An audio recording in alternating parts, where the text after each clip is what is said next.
starting to see a lot of things come out related to transportation. The legislative committee has met and gone through some of them, and even in the 2 weeks from there, a whole slew more of bills have come out, and it's, you know, you're trying to look at, recognizing that every year there's over 1,000 bills, but only a couple hundred actually make it through. So you're trying to figure out which ones are going somewhere and which ones aren't to spend your time on as part of that effort and understanding what they do.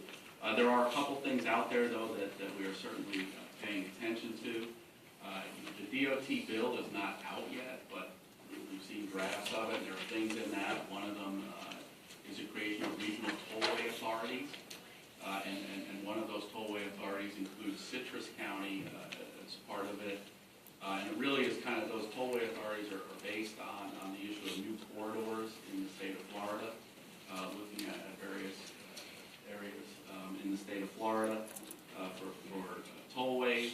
One of the values of that specific legislation is what it does is allows local government, if you will, gives them the ability to really kind of actively go out and look at acquiring land, you know, for these corridors that DOT can't do as part of their process. So that there's a real potential there as part of that, particularly as I mentioned earlier, one of our priorities was Suncoast 2. So that was something that when we looked at it from the legislative committee, made sense to us.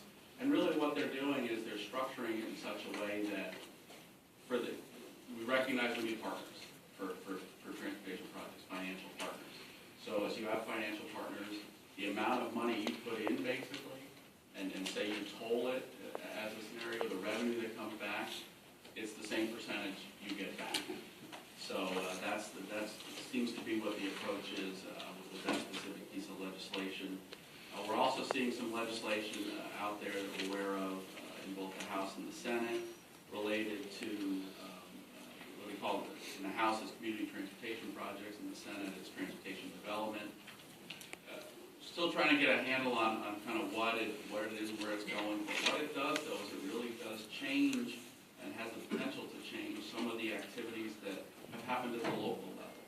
Particularly in like Pasco County's case, they're moving forward with the mobility fee, and in fact they've implemented that activity. This could potentially really change some of that, and maybe negatively. So that's something we need to certainly look at and understand. We'll be looking in that more detail and understanding where that issue, where that process goes. You've got in your packet, you see there's a lot of activity related to P3s, the public-private partnerships, all different types of legislation that's out there. Some of it is bringing in total private investment into the mix, and then kind of the payback is tax credits that are issued at the local level, how that works. I mean, there's some real challenges and issues there. You see some things with rental car surcharges, a revenue source, so we're going to hear a little bit about that coming up. That's out there, whether that goes anywhere or not. I'm kind of sensing from what I'm hearing is the activities about revenue probably are going to have a tough road to hoe in the legislature this session, but we'll see.